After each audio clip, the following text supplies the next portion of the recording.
Assalamualaikum warahmatullahi wabarakatuh. Salam sejahtera, Om Swastiastu. Selamat siang untuk kita semua. Dan saya di saat ini akan melaksanakan diseminasi budaya positif, yakni menyebarkan pemahaman tentang budaya positif untuk sekolah. Namun sebelum diseminasi ini dimulai, marilah kita tunduk sejenak seraya memohon penerangan dari Tuhan Yang Maha Kuasa. Kita berdoa menurut keyakinan kita masing-masing sehingga acara ini bisa selesai dengan kehendak Yang Maha Kuasa. Dan izinkan saya berdoa menurut nama dan kepercayaan saya yaitu nama Kristen. Mari berdoa. Selanjutnya kita akan mendengarkan sambutan tetapi juga arahan yang akan disampaikan oleh Bapak Kepala Sekolah. Waktu dan tempat disilakan. Terima kasih atas waktu yang diberikan kepada kami. Pertama-tama, Assalamualaikum warahmatullahi wabarakatuh. Selamat siang, Shalom Om Swastiastu.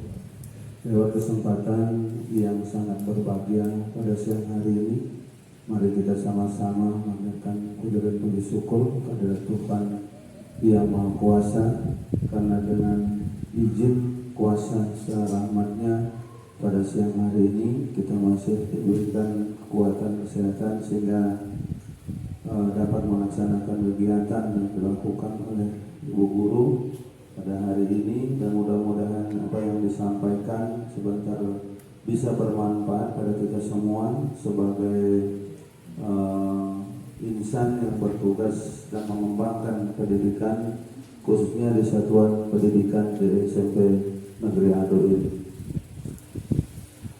Bapak Ibu yang sangat saya hormati, dan rekan-rekan guru, serta usaha, dan sekaligus sebagai guru calon guru penggerak, dalam hal ini Ibu Vila Delvia Lantang SPD yang akan melaksanakan kegiatan pada siang hari ini, memberikan diseminasi budaya positif terhadap kita semua atau stakeholder yang ada di sekolah ini, sehingganya akan bisa menularkan atau bermanfaat buat kita semua apa yang sudah diberikan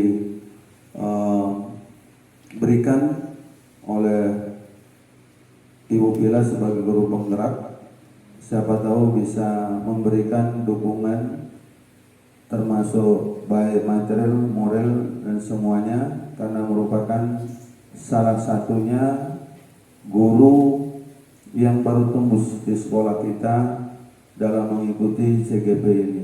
Mudah-mudahan di kali-kali berikut teman-teman bisa berupaya mengikuti jejak daripada Ibu Vila, sehingga bisa memberikan satu hal-hal terbaik di tempat kerja kita ini, sehingga memberikan suatu dampak positif juga terhadap siswa-siswa atau teman-teman, bahkan masyarakat seputarnya, sehingga bisa menjadikan suatu tolak ukur dalam kegiatan-kegiatan Bapak Ibu selanjutnya dalam hal ini. Oleh karena itu, mari kita sama-sama, karena ini baru dalam tahap proses, Ibu Vila dalam mengikuti kegiatan ini, kita selalu memberikan dukungan, respon dengan memberikan semangat agar di sekolah kita bisa mendapatkan satu guru penggerak, dan akan berikut bisa akan tertular kepada Bapak Ibu yang mempunyai semangat, yang mempunyai motivasi, bukan cuma satu dua orang, bahkan bisa lebih daripada itu. Karena itu selain tugas diberikan kemampuan, di samping Bapak Ibu mengikuti sebentar PPG, yaitu berupa mengejar juga suatu tunjangan prestasi guru. Ini juga merupakan prestasi dari Bapak Ibu. Ketika Bapak Ibu dapat melakukan ini, saya sangat bersyukur, terima kasih sebagai pimpinan. Tentunya hal-hal ini yang saya ingin upayakan agar teman-teman semua bisa berdedikasi, berinovasi dan kreatif di dalam kegiatan-kegiatan yang diberikan oleh Kemendikbud dari pusat. Jangan hanya diabaikan, jangan hanya didiamkan. Ini penting sekali. Oleh karena itu saya selalu memberikan sebagai pimpinan akan memberikan satu dukungan, memberikan waktu, peluang kepada Ibu Pila dan memberikan semangat agar bisa lolos dan bisa berhasil dengan baik untuk mengikuti calon guru penggerak. Mungkin untuk kesempatan ini, itu dulu saya sampaikan. Saya akhiri. Assalamualaikum warahmatullahi wabarakatuh. Selamat siang. Shalom Om, Santi Om. Karena demikian sambutan tapi juga arahan yang telah disampaikan oleh Bapak Kepala Sekolah, saya ucapkan terima kasih. Dan selanjutnya kita masuk pada materi diseminasi budaya positif, yaitu menyebarkan pemahaman tentang budaya positif. Diseminasi ini sendiri sebenarnya dilaksanakan oleh pendidikan guru penggerak setelah selesai mengakhiri modul 1. Modul 1 terdiri atas 3 topik, yaitu topik 1.1 sampai 1.4, dan di modul 1.4 itu yaitu tentang budaya positif. Diseminasi budaya positif ini juga menjadi prasyarat untuk CGP melanjutkan ke modul 2. Kalau ini tidak dilaksanakan, maka untuk aksi nyata penyebaran budaya positif, pemahaman tentang budaya positif di sekolah itu tidak ada. Itu sebagai aksi nyata, dan itu kami akan unggah dalam bentuk video, yaitu aksi nyata kegiatan yang telah kami laksanakan sebagai calon guru penggerak. Terima kasih juga kepada Bapak Kepala Sekolah yang sudah memberikan kesempatan, tapi juga sampai saat ini memberikan motivasi bagi saya, dan sampai saat ini teman-teman juga mendukung penuh setiap kegiatan yang saya laksanakan. Dan saya tetap memohon kiranya teman-teman pun akan tetap memberikan dorongan dan semangat, tetapi juga permakluman, karena memang untuk banyak hal saya harus meninggalkan tempat sekolah ini karena seringkali harus mencari jaringan dan sebagainya jika jaringan tidak stabil. Baiklah, kita lanjut pada materi. Latar belakang diseminasi atau latar belakang budaya positif. Mengapa budaya positif itu harus dilaksanakan di sekolah? Sekolah adalah suatu tempat belajar dan menumbuh kembangkan karakter murid. Untuk itu diperlukan adanya lingkungan sekolah yang aman dan nyaman dan memberikan keluasan kepada semua warga untuk mengekspresikan diri. Dengan situasi yang nyaman, akan mempermudah bagi sekolah untuk menuntun dan mengembangkan budaya positif yang dapat mendukung ketercapaian tujuan pendidikan yang sesuai dengan profil pelajar Pancasila. Sejalan dengan filosofi pemikiran KHD Ki Hajar Dewantara bahwa pembelajaran di sekolah harus bisa membuat murid memperoleh kebahagiaan yang setinggi-tingginya, maka diperlukan adanya budaya positif di sekolah, yaitu dengan penanaman budaya-budaya positif. Hal baik akan dimunculkan dalam berbagai kegiatan, dan semuanya dapat diciptakan dengan pembuatan keyakinan kelas yang merupakan hasil kesepakatan bersama antara guru dan murid. Sejatinya latar belakang budaya positif di sekolah mengikuti filosofi pendidikan yang telah disampaikan Ki Hajar Dewantara bahwa sekolah itu adalah lahan persemaian benih-benih pendidikan, di mana benih itu adalah siswa sendiri, sekolah sebagai lahan, dan murid adalah petani atau pekebun. Sebagai seorang petani dan pekebun, untuk bisa menanam benih-benih yang baik, maka harus diberikan tempat yang nyaman dan aman, tetapi juga membutuhkan proses. Setiap proses yang dilalui dan dilaksanakan pasti sangat panjang. Karena untuk menuntun dan mendidik anak sangat membutuhkan semangat tetapi juga perjuangan. Mengapa? Karena menuntun dan mendidik anak bukan hanya semudah memberikan telapak tangan. Kita mungkin sudah tahu bersama karena seorang anak yang baru belajar tidak akan mungkin langsung jadi mahir dalam pembelajaran karena dia harus membutuhkan proses. Nah, latar belakang inilah yang mendasari sehingga dilaksanakannya budaya positif di sekolah. Pertanyaan yang timbul, apa arti budaya positif? Sekali lagi, apa arti budaya positif dan apakah di sekolah kita sudah tercipta budaya positif? Mungkin ada teman-teman yang bisa menjelaskan apa itu budaya positif menurut pemahaman teman-teman. Ya.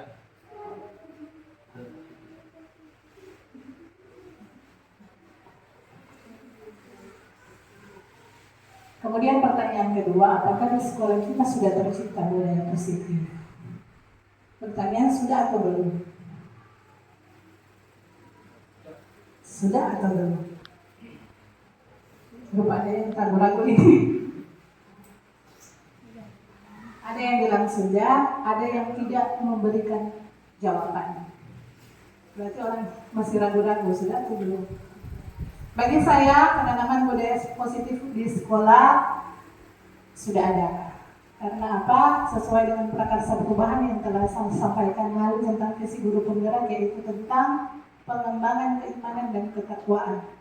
Contohnya adalah ibadah bersama setiap sholat zuhur. Setiap masing-masing agama melaksanakan ibadah sholat zuhur. Itu budaya positif yang sudah ada dan perlu kita kembangkan karena belum semua melakukan hal yang demikian. Nah, ini arti budaya positif. Budaya positif adalah sebuah nilai kebajikan yang menjadi keyakinan yang pada akhirnya menjadi karakter atau ciri khas dari sebuah komunitas atau lembaga. Untuk menciptakan budaya positif di sekolah, guru hendaklah mampu menjalankan perannya dalam menciptakan pembelajaran yang nyaman dan menyenangkan. Karena budaya positif dapat membantu mendorong murid untuk mampu berpikir, bertindak, serta mencipta sebagai proses memerdekakan dirinya sehingga murid lebih mandiri dan bertanggung jawab. Ada beberapa konsep yang harus diketahui untuk membentuk budaya positif. Konsep inti budaya positif ada 7. Yang pertama yaitu disiplin positif, kedua nilai-nilai kebajikan, ketiga teori motivasi perilaku manusia, keempat hukuman dan konsekuensi, kelima kebutuhan dasar, keenam posisi kontrol, dan ketujuh segitiga restitusi. Mungkin sebagian materi ini sudah orang lihat di PMM yang sudah belajar topik 1-7, soalnya materi ini tentang filosofi pendidikan KHD, kemudian sudah ada tentang disiplin positif. Disiplin positif itu sendiri adalah pendekatan mendidik murid melakukan kontrol diri dan mencapai kepercayaan diri sehingga mampu menciptakan murid yang merdeka dalam pembelajaran. Yang Jatiwantara menyatakan bahwa di mana ada kemerdekaan, di situ harus ada disiplin yang kuat. Disiplin itu berarti self-disiplin, yaitu kita sendiri yang mewajibkan kita dengan sekeras-kerasnya. Maksudnya adalah self-disiplin ini adalah kita yang mengingatkan diri kita sendiri. Sudahkah kita melaksanakan disiplin itu? Ataukah disiplin itu nanti orang yang berumur baru kita melaksanakan disiplin itu? Makanya Ki Hajar Dewantara menekankan itu lebih kepada self-disiplin. Kita adalah pengingat untuk diri kita sendiri. Diana Gosen juga menyatakan bahwa arti kata disiplin berasal dari bahasa Latin yaitu disiplina yang artinya belajar. Kata disiplin juga berasal dari akar kata yang sama yaitu disciple, yaitu murid atau pengikut. Untuk menjadi seorang murid atau pengikut, seseorang harus paham betul alasan mengapa mereka mengikuti aliran atau ajaran tertentu Sehingga motivasi terbangun adalah motivasi intrinsik, bukan ekstrinsik. Jadi motivasi dari dalam diri, bukan dari pengaruh dari luar. Kemudian kedua yaitu nilai-nilai kebajikan. Sekolah adalah institusi moral yang dirancang untuk membentuk karakter para warganya. Seorang pemimpin di sekolah akan menghadapi situasi di mana mengambil suatu keputusan yang banyak mengandung dilema secara etika dan berkonflik antara nilai-nilai kebajikan universal yang sama-sama benar.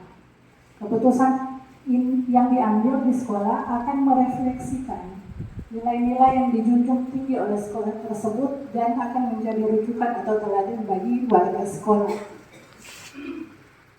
Dalam pengambilan keputusan, kita sering bersinggungan dengan prinsip-prinsip etika. Etika di sini tidak berkaitan dengan preferensi pribadi seseorang, namun merupakan sesuatu yang berlaku secara umum atau universal. Seseorang yang memiliki penalaran yang baik sepantasnya menghargai konsep-konsep dan prinsip-prinsip etika yang pasti, di mana prinsip-prinsip etika sendiri berdasarkan pada nilai-nilai kebajikan universal yang disepakati bersama dan disetujui, lepas dari latar belakang sosial, bahasa, suku bangsa, maupun agama seseorang.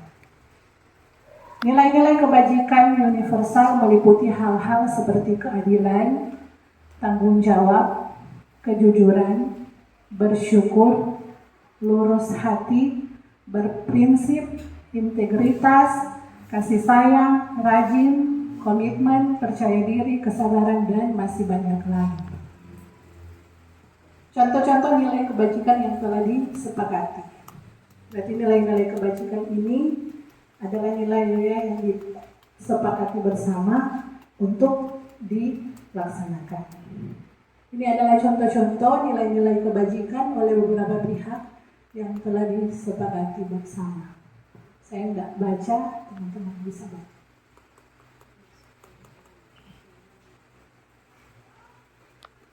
Lanjut, ketiga, teori motivasi perilaku manusia. Teori motivasi perilaku manusia menurut Diana Gosling. Yang pertama adalah manusia untuk menghindari ketidaknyamanan dan hukuman. Kedua, untuk mendapatkan imbalan atau penghargaan dari orang lain. Ketiga, untuk menjadi orang yang mereka inginkan dan menghargai diri sendiri dengan nilai-nilai yang mereka percaya. Dari pemahaman pertama, yaitu pertama untuk menghindari ketidaknyamanan dan hukuman. Seringkali waktu sekolah kita diarahkan, guru-guru menugaskan PR pada kita. Ada yang teman-teman berpikir, ada teman atau orang lain berpikir bahwa supaya kita tidak dapat hukum, maka kita bikin PR. Jadi itu menghindari ketidaknyamanan. Kemudian ada juga yang beranggapan bahwa kita membuat ini PR supaya kita mendapat penghargaan oleh guru dalam bentuk nilai. Kemudian yang ketiga, untuk menjadi orang-orang yang mereka inginkan dan menghargai diri sendiri. Yang ketiga ini yang sangat menarik karena ini adalah motivasi yang tertanam dalam diri. Karena apa? Untuk membuat ini PR berarti kita akan membagi ini supaya PR bisa selesai. Jadi tidak menggunakan teori motivasi pertama dan kedua. Dan sekarang ini dalam kurikulum Merdeka, anak-anak lebih mengarahkan kepada perilaku untuk menjadi yang mereka inginkan dan menghargai diri sendiri. Jadi kesadaran diri, dorang sendiri yang menentukan. Bukan orang yang nanti mau bilang sadar. Itu harus ada motivasi intrinsik. Kemudian hukuman, konsekuensi, dan restitusi. Dari ketiga hal ini, saya suka kasih gambar. Hukuman, konsekuensi, dan restitusi. Ketiga hal ini orang laksanakan di sekolah. Sudah pernah kita laksanakan di sekolah secara pribadi, bukan secara kolaborasi atau bersama-sama. Karena saya jujur, kalau untuk hukuman saya pernah memberikan hukum kepada anak-anak. Kemudian konsekuensi, so pernah. Restitusi, so pernah, tapi masih ngambang. Karena kita belum tahu apa ini restitusi. Nah, sekarang pertanyaan. Apa perbedaan hukuman dan konsekuensi? Ada yang bisa angkat tangan kok kasih masukan? Perbedaan hukuman dan konsekuensi. Ada, ini saya. Jadi kalau menurut saya hukuman itu artinya seperti ganjaran yang harus kita terima. Sedangkan konsekuensi adalah hasil apa yang kita perbuat. Itu sih dari saya. Kita teman-teman lain, karena stop belakang. Yang lain, kenapa tuh? Jadi Pak Pauswardi, hukuman adalah ganjaran yang diterima, sedangkan konsekuensi hasil dari perbuatan. Ada teman lain? Kalau mengikuti program guru penggerak, ini berbagi praktik baik. Karena hampir setiap 2 hari saya melaksanakan Zoom. Sebelum materi itu kami dapat, dikasih dulu pertanyaan pemantik seperti ini. Jadi gali dulu apa yang di dalam diri kita, kemudian baru bahas bersama, dibuat dalam bentuk kesimpulan. Makanya saya coba begini supaya nanti pas teman-teman mau ikut CYP, dan saya berharap teman-teman ikut karena memang banyak materi yang bagus dan saya rasakan, dan itu akan berdampak nanti ke kita. Ada lagi? Ya, terima kasih.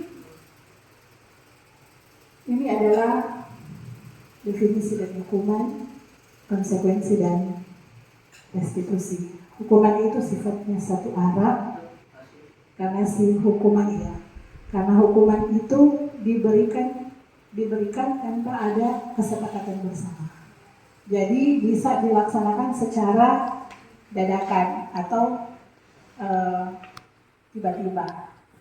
Hukumannya dalam bentuk hukumannya sifatnya satu arah.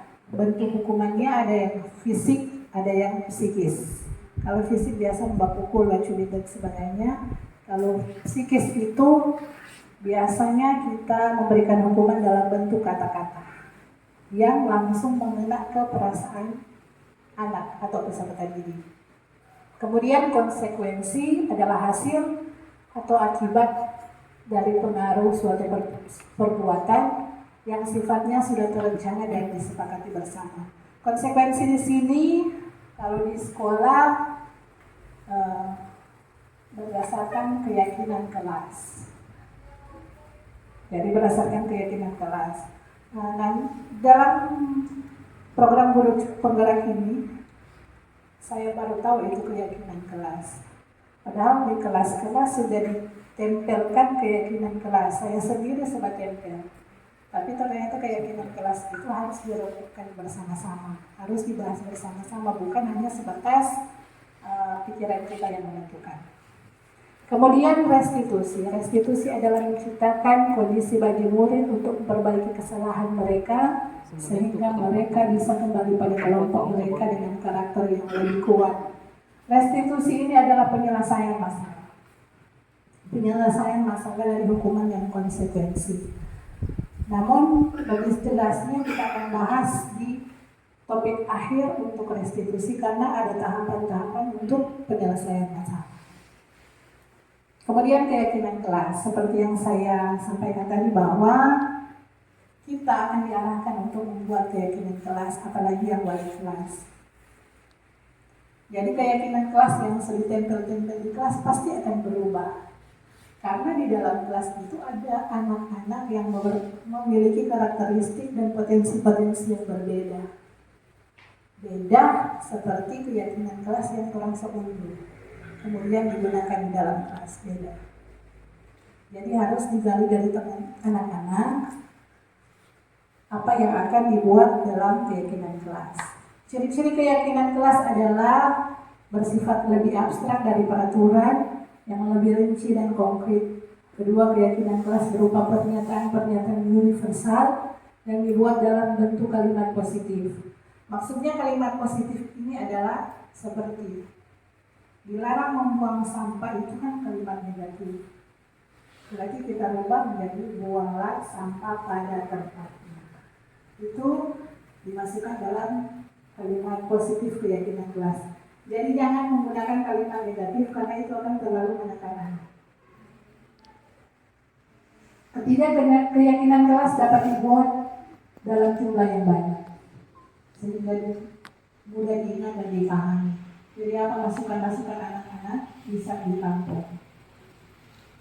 Kemudian keyakinan kelas merupakan sesuatu yang dapat diterapkan di lingkungan kelas, dan pembuatan keyakinan kelas melibatkan seluruh warga kelas melalui kegiatan curah pendapat. Kelas merupakan sesuatu yang dapat diterapkan di lingkungan kelas, dan pembuatan keyakinan kelas melibatkan seluruh warga kelas melalui kegiatan curah pendapat.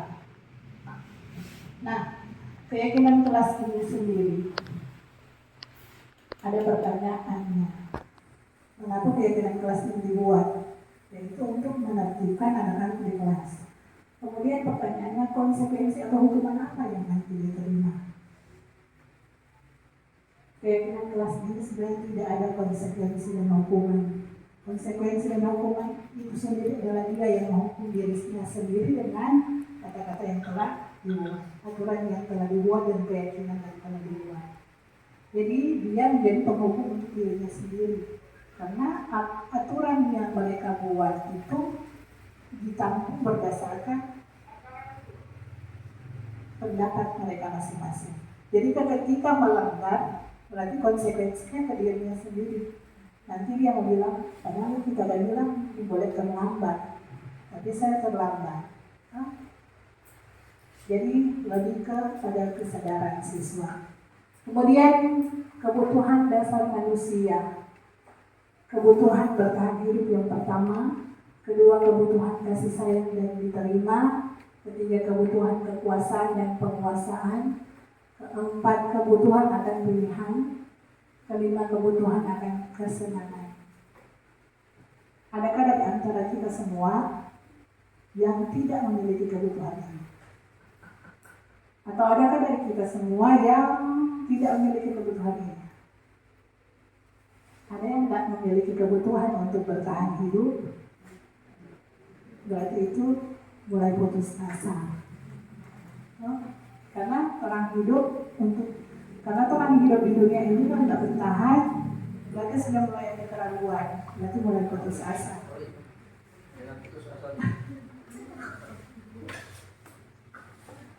Kemudian 5 posisi kontrol yang diterapkan oleh Diana Gosset. Yang pertama posisi penghukum, kedua posisi pembuat rasa bersalah, ketiga posisi teman, keempat posisi pemantau, dan kelima posisi manajer. Sekarang pertanyaan, ini 5 posisi kontrol sudah tidak terlaksanakan atau pernah atau tidak dilaksanakan? Kalau saya pernah jadi penghukum bagi siswa, saya pernah menjadi pembuat rasa bersalah ke siswa, saya bisa menjadi teman ke siswa dan pemantau serta manajer ke siswa. Kalau penghukum, posisi penghukum seperti yang dijelaskan tadi bahwa ketika anak terlambat, otomatis orang langsung kasih hukum dapat curi dan sebagainya. Itu hukuman. Kemudian posisi pembuat rasa bersalah. Jadi ketika anak mulai bikin kesalahan, kita tidak menghukum secara fisik, tapi kita menghukum secara fisik dengan kata-kata yang menusuk, sehingga bisa anak itu menangis. Ternyata dari pembuat rasa bersalah ini tidak bisa juga kita gunakan dalam menerapkan kurikulum merdeka. Kemudian posisi teman. Kalau menurut saya posisi teman itu sudah saya laksanakan dan saya rasa di kurikulum merdeka itu sangat baik dilaksanakan. Ternyata tidak sepenuhnya benar apa yang saya pikirkan. Karena dari ketiga hal ini ada kelebihan dan kekurangannya masing-masing. Di kurikulum merdeka ini kita sebagai guru lebih diarahkan kepada posisi pemantau dan manajerial di dalam kurikulum merdeka. Nah, mari kita bahas bersama 5 posisi kontrol ini. Yang pertama, penghukum. Seorang penghukum bisa menggunakan hukuman fisik maupun verbal. Orang-orang yang menjalankan posisi penghukum senantiasa mengatakan bahwa sekolah memerlukan sistem atau alat yang dapat lebih menekan murid lebih ke dalam lagi. Seorang penghukum menggunakan nada yang tinggi, ya saya. Bahasa tubuh, mata melotot, dan jari-jari menunjuk serta menghardik. Dari hasil kontrol penghukum memungkinkan murid marah, dendam, bahkan bersifat agresif. Bisa jadi murid-murid juga itu setelah selesai dihukum akan tetap melaksanakan apa yang dilarang. Kemudian kedua adalah posisi kontrol pembuat rasa bersalah. Seorang pembuat rasa bersalah akan bicara dengan nada tenang, cenderung lemah lembut, namun kata-kata yang diutarakan cenderung membuat murid menjadi orang yang gagal. Membuat murid memandang dirinya sendiri itu buruk, merasa tidak bahagia dan tidak sanggup membahagiakan orang lain. Ketika guru memposisikan dirinya sebagai pembuat rasa bersalah, maka murid menganggap dirinya bersalah dan ia akan menyimpan emosi tersebut. Ini yang bikin anak-anak putus asa, karena sudah kita laksanakan pembuat rasa bersalah, tapi secara tidak sadar kita laksanakan. Kemudian posisi teman. Dalam posisi teman, guru akan berbicara dengan nada ramah, akrab, cenderung bersenda gurau agar menjaga situasi tetap santai. Murid akan merasa tenang, aman, akrab dengan guru. Identitas yang tercipta adalah identitas sukses atau berhasil. Namun karena ini adalah dorongan eksternal, maka ada dorongan ketergantungan dari murid pada orang tertentu. Maksudnya murid lebih cenderung dekat ke saya misalnya, karena saya lebih memposisikan dia sebagai teman daripada teman-teman lain yang mungkin tidak memposisikan diri seperti itu. Jadi ada kecenderungan, saya nanti mau masuk mata pelajaran ini karena guru itu yang mengajar. Jadi sifatnya ada kecenderungan aman. Namun dan hal ini murid tidak akan mandiri, karena dia akan pernah kolaborasi dan berinovasi dengan teman-teman lain serta guru-guru yang lain. Kemudian posisi pemantau. Posisi pemantau mengandalkan data dan perhitungan untuk mengontrol murid. Guru mengarahkan murid berdasarkan peraturan dan konsekuensi. Seorang pemantau akan bersuara datar, tidak emosional, tidak bersenda gurau ataupun menggunakan suara yang tinggi. Posisi pemantau akan menciptakan identitas diri positif atau berhasil, namun guru harus selalu memantau akan sanksi yang sudah diberikan. Dampaknya kepada murid akan senantiasa menghitung konsekuensi dan hadiah tanpa memahami sepenuhnya nilai kebajikan yang dituju. Hal ini juga membuat murid tidak sepenuhnya mandiri.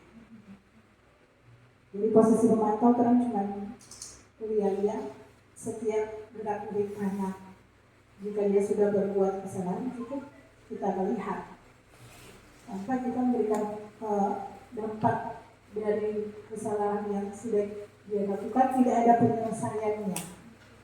Jadi tidak ada penyelesaian sehingga akan membuat murid menjadi merasa berkuasa, merasa dia paling hebat. Dan hal ini sudah kita rasakan bersama sampai tahun lalu. Saya ingat, jadi setelah saya belajar ini memang berarti anak ini membutuhkan diri. Hal yang dia butuhkan adalah penguasaan diri. Dia suka lebih mandiri, lebih leluasa. Dia menganggap saya hanya diri sendiri yang boleh beraktivitas. Kemudian posisi manajer. Ini yang paling disarankan sih ketika mengikuti calon guru penggerak. Kalau ada yang lihat saya membuat video kemarin minggu lalu, itu tentang restitusi. Jadi sikap penyelesaian masalah kepada anak yang berbuat kesalahan. Kalau mau dirasa, saya rasa memang sangat bertentangan karena memang sangat bertentangan dengan sikap keseharian kita kalau kita harus melaksanakan restitusi ini. Kemudian manajer ini yang posisi kontrol yang mengarahkan anak-anak, kemudian membimbing anak-anak untuk anak-anak mencari solusinya sendiri. Bukan guru yang kasih solusi, tapi anak-anak yang mencari solusinya sendiri dengan ada tahapan-tahapan. Selanjutnya segitiga restitusi. Saya bilang tadi restitusi nanti kita akan bahas ke belakang karena lumayan ribet ini restitusi. Segitiga restitusi ada 3, menstabilkan identitas, kemudian validasi tindakan yang salah, kemudian menanyakan keyakinan kelas. Ketiga hal ini bisa dilaksanakan secara acak, tidak harus berurutan. Segitiga restitusi ini dibuat untuk penyelesaian masalah siswa. Yang pertama, menstabilkan identitas. Pada tahap ini guru menyampaikan bahwa membuat kesalahan adalah bagian dari proses. Hal ini bermaksud untuk menggeser identitas murid dari identitas gagal ke identitas sukses. Oleh sebab itu guru harus menghindari mengkritik murid yang berada pada fase ini. Guru bisa menyampaikan kalimat, membuat kesalahan adalah suatu yang wajar. Manusia tidak ada yang sempurna. Kita bisa memperbaiki masalah ini. Saya tidak terlalu peduli pada kesalahanmu karena lebih fokus pada pemecahan masalahmu. Apakah saat ini kamu tengah menjadi baik, menjadi orang baik untuk dirimu sendiri? Pertanyaan ini adalah menstabilkan identitas. Jadi sistemnya adalah pengakuan diri bahwa tidak ada manusia yang tidak berbuat salah. Sehingga akhirnya setelah dia menstabilkan identitas, guru menstabilkan identitas anak secara otomatis akan mengaku, tuh saya salah. Nah setelah anak-anak melakukan hal seperti itu, maka harus ada respon dari guru dengan memberikan umpan balik sistemnya penghargaan. Jadi terima kasih banyak karena Anda telah mengakui kesalahannya. Tapi untuk menstabilkan identitas ini yang sama dengan saya tadi bilang, dia harus memposisikan diri bahwa apa yang Anda perbuat itu orang lain juga pernah buat. Sehingga itu jadi dorongan dia untuk mengaku kesalahan. Kemudian kedua, validasi tindakan yang salah. Pada tahap ini guru harus memahami bahwa prinsip setiap perilaku karena hanya ingin berupaya memenuhi suatu kebutuhan tertentu. Sehingga guru akan menggeser pemikiran stimulus respon menjadi proaktif. Guru juga akan menyampaikan pertanyaan dengan nada suara tidak menghakimi atau memojokkan. Berikut adalah pertanyaan yang bisa disampaikan. Kamu bisa bertindak lebih gegabah dari itu. Kamu pasti melakukan karena ada alasan tertentu. Kamu melakukannya karena mempertahankan sesuatu yang penting bagimu. Kamu mungkin bisa mempelajari perilaku yang lebih efektif. Bersediakah kamu merubah keyakinan kamu? Kemudian bersediakah kamu mempelajarinya? Kemudian ketiga, menanyakan keyakinan. Pada tahap terakhir ini akan tampak bahwa murid akan termotivasi secara intensif saat perilaku telah divalidasi dan identitas sukses telah stabil. Maka murid telah siap mengaitkan keyakinannya dengan tindakan yang salah. Berikut adalah pertanyaan yang diajukan, yaitu sebagai sekolah, keyakinan apa yang kita yakini? Atau nilai-nilai apa saja yang kita sepakati? Atau seperti apa gambaran kelas yang ideal menurut kamu? Kamu ingin menjadi orang seperti apa? Itu pertanyaan-pertanyaan yang contoh dilakukan ketika dalam menanyakan keyakinan. Nah, pada validasi tindakan yang salah ini anak akan cenderung mengaku kesalahan. Jadi orang kasih pertanyaan pemantik, yang membuat anak terdorong mengaku kesalahannya. Nanti di sini menanyakan keyakinan. Setelah menanyakan keyakinan, kita tambah bertanya, bersediakah kamu memperbaikinya? Nah, setelah dia bilang bersedia, selanjutnya apa yang kita laksanakan yaitu terus berikut apa yang kamu yakin. Jadi otomatis dia akan menjawab jika dia terlambat, berikut Pak, saya sudah terlambat. Berarti mulai sebentar saya akan tidur lebih cepat supaya bangun lebih awal supaya terlambat ke sekolah. Pokoknya setiap jawabannya sesuai dengan apa yang dia lakukan. Segitiga restitusi, hal-hal yang perlu dia perhatikan agar restitusi ini berjalan dengan baik, yaitu perilaku yang salah harus dikaitkan dengan nilai-nilai yang telah diyakini bersama. Kemudian kesediaan orang yang bersalah untuk memperbaiki kesalahan dan merubahnya menjadi lebih baik. Ketiga, pemecahan masalah harus relevan dengan masalah yang ada. Keempat, adanya usaha perbaikan dari pihak yang bersalah. Kelima, perlu didedikasikan waktu dari pihak yang bersalah kapan akan mulai melakukan perbaikan akan kesalahan. Demikian presentasi saya tentang diseminasi budaya positif. Dan mohon maaf teman-teman, saya bukan menggurui teman-teman, bukan. Saya hanya berbagi pemahaman apa yang saya dapat pada modul 1 tentang budaya positif. Dan jika ada teman-teman yang memberikan tanggapan atau pertanyaan, saya akan mencoba menjawab dengan kemampuan saya. Disilakan.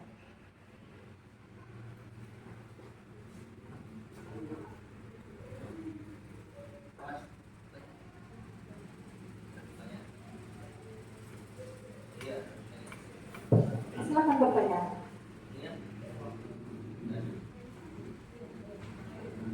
Jelas.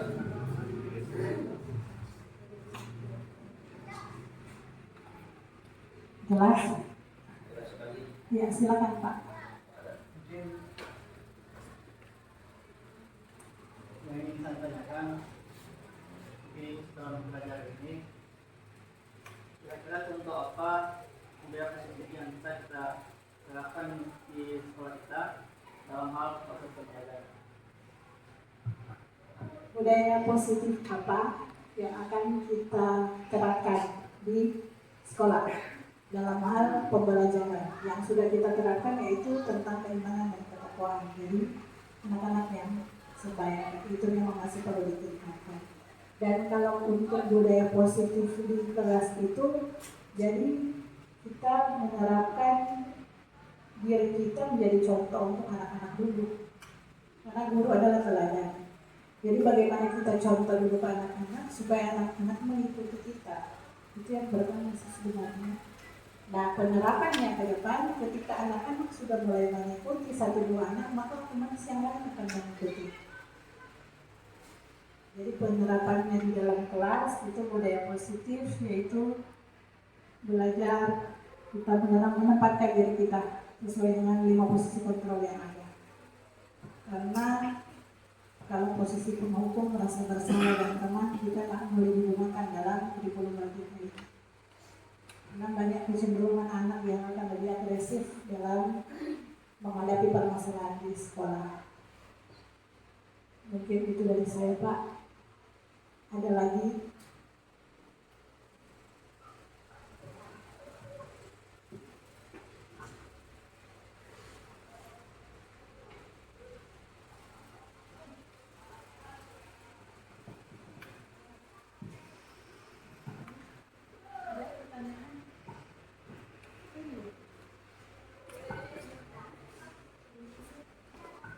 Silakan, kita kan kolaborasi. Jadi jika saya mungkin tidak bisa menjawab, berarti ada teman-teman yang memberikan tanggapan atau praktik baik yang telah dilaksanakan di kelas yang mungkin saya belum laksanakan, atau ada usulan dan saran dari teman-teman, disilakan.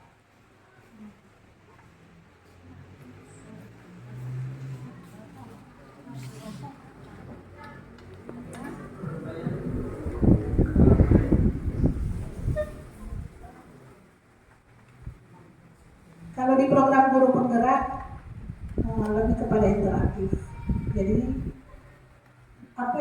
mengganjal di dalam pikiran, lebih baik bertanya sebelum tersesat. Silakan. Saya. Nah, Saya- oh iya, itu cepat dulu.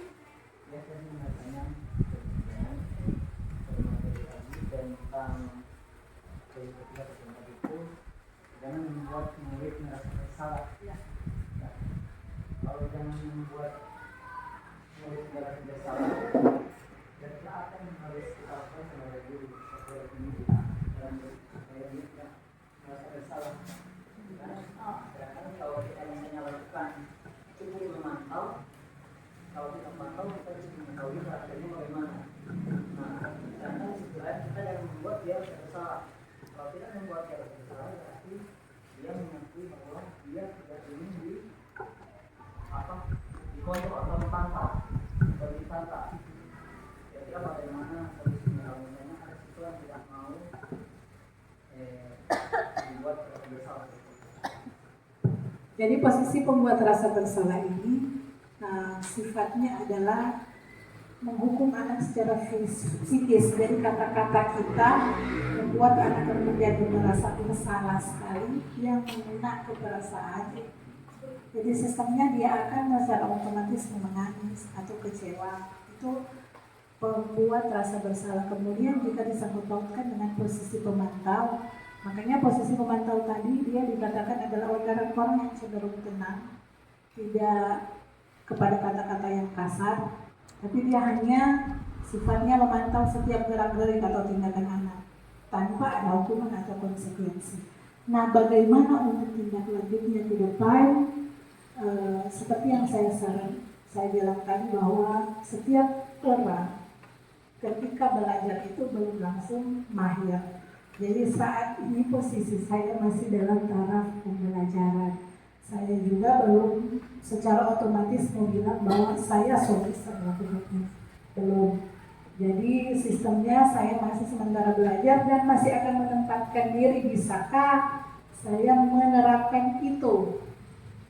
Dan bisa atau tidak memang mesti bisa. Karena memang di kurikulum Merdeka ini diarahkan kita untuk menerapkan itu. Tapi kalau pertanyaan Bapak itu bagaimana, saya akan berusaha dalam penerapannya. Tapi kalau untuk sistemnya bagaimana saya menerapkan itu, masing-masing kita ada tekniknya masing-masing untuk penyelesaian masalah ketika kita berada dalam posisi pemantau.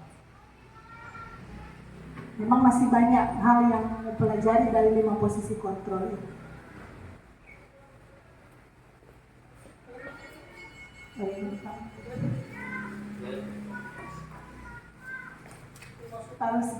Oh iya, baik. Tapi kan sudah pas.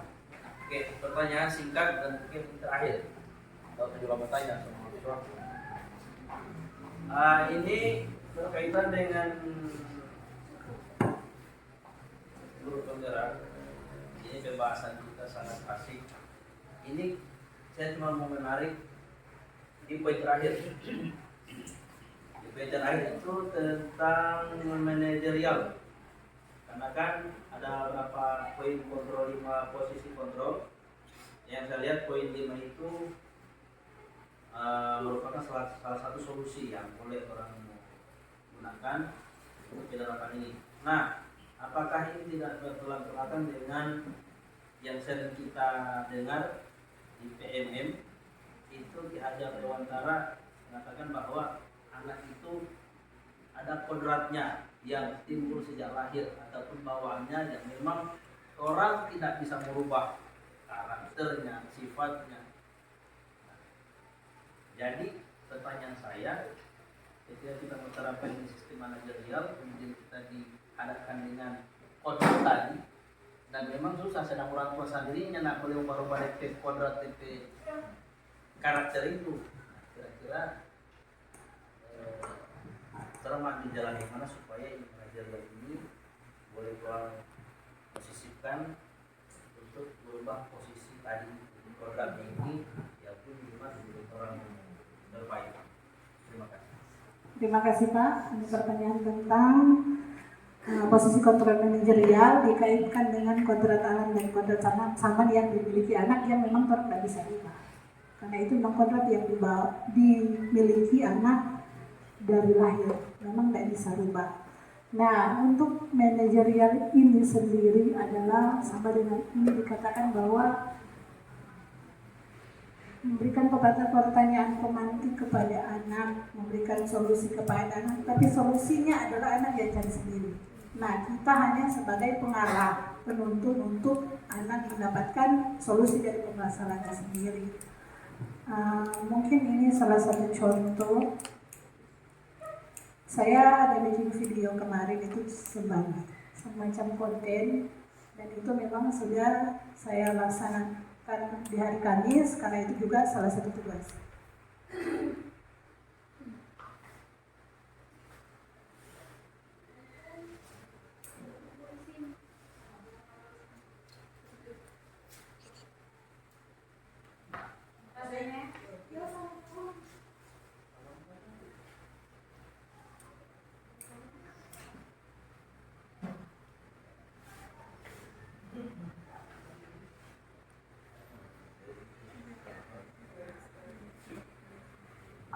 Tugas ini mesti upload di YouTube dan sistemnya mesti public karena mesti banyak orang melihat. Ya, gitu.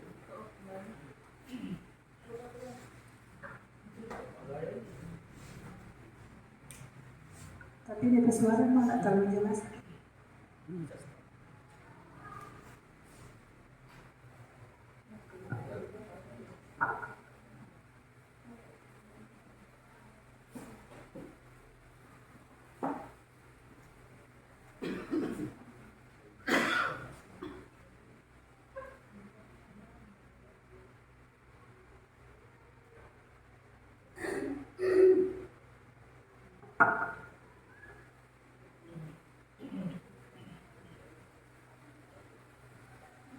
Jadi mau masuk guru penggerak ini mesti belajar konten kreator. Saya baru mengunggah 2 video, yang lain saya belum sempat unggah. Ini demonstrasi kontekstual tentang budaya positif.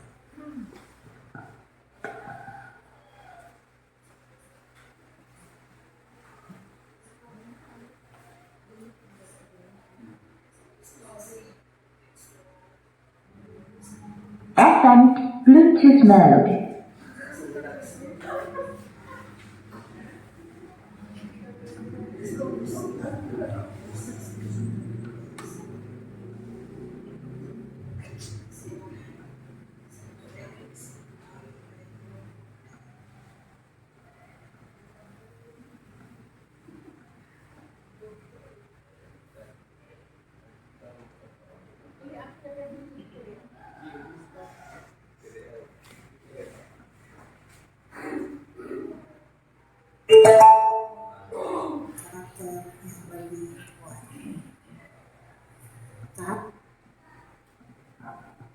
Jujur bikin video begini saya belum pernah buat.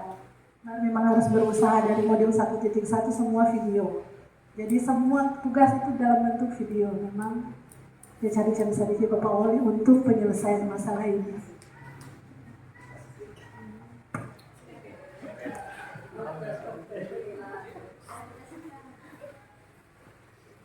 Ini saya upload di YouTube. Jadi teman-teman mau lihat tugas-tugas CGT ada di YouTube. 1.4 segitiga restitusi.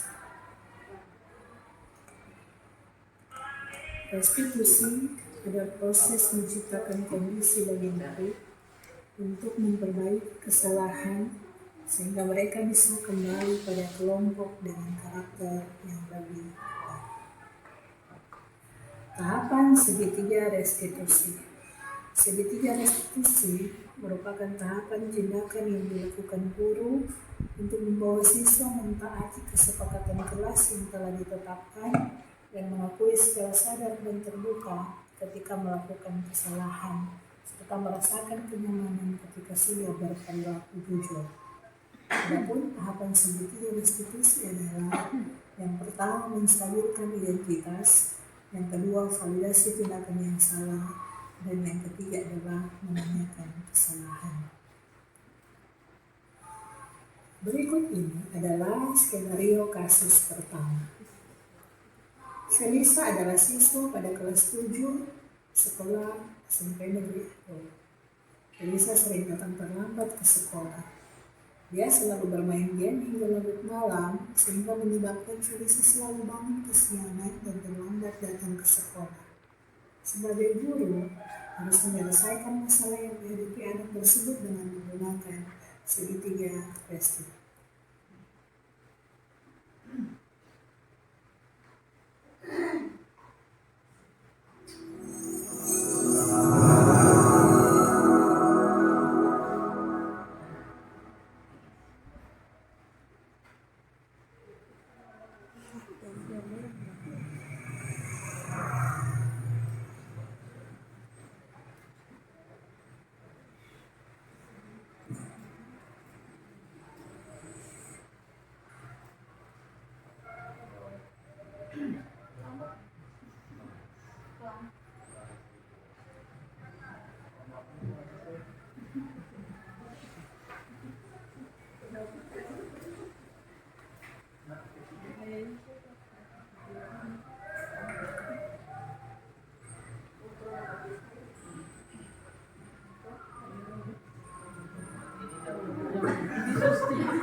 Sebenarnya ini belum lengkap di episode title. Sebenarnya bagusnya kalau nggak jelas begini pakai teks.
Dari video ini, sebenarnya untuk menempatkan posisi manajerial itu memang susah-susah gampang. Karena untuk mendorong anak membuat keyakinan diri bahwa dia itu bersalah dan mengakui kesalahan secara jujur, sangat susah sekali untuk mencari pertanyaannya supaya langsung mengena dengan kejujuran anak. Dia langsung mengaku saya memang bersalah. Memang sekarang posisi manajer kita harus lebih banyak gali-gali pemahaman yang baru, bagaimana untuk memantik anak untuk lebih kepada pengakuan kejujurannya sendiri daripada kita yang bilang mengaku juga. Jadi istilahnya langsung dia mengaku sendiri tanpa ada dorongan orang lain yang bilang mengaku juga ada kesalahan. Demikian presentasi sekaligus video yang telah saya buat dalam tugas CGP dalam demonstrasi kontekstual, dan ini saya masukkan dalam aksi nyata, dan ternyata bukan cuma di PMM ada aksi nyata, CGP juga ada aksi nyata. Dan memang itu harus kita terapkan di sekolah kita. Demikian, terima kasih teman-teman untuk kehadirannya, tapi juga terima kasih untuk setiap pertanyaan, saran dan masukan yang saya terima hari ini. Tapi juga mohon maaf karena saya belum sepenuhnya menjadi seperti widya suara atau instruktur yang langsung bisa menjawab pertanyaan teman-teman, karena saya masih dalam proses belajar, dan sama dengan saya bilang tadi, seorang yang baru belajar tidak akan langsung bisa menjadi mahir, karena setiap pelajaran yang kita laksanakan dibutuhkan usaha. Nah, awali setiap usaha dengan tindakan yang baik dan tetap terus berusaha. Terima kasih banyak. Sekian dari saya, dan sekian materi diseminasi tentang budaya positif, dan saat ini ada informasi dari Bapak Kepala Sekolah.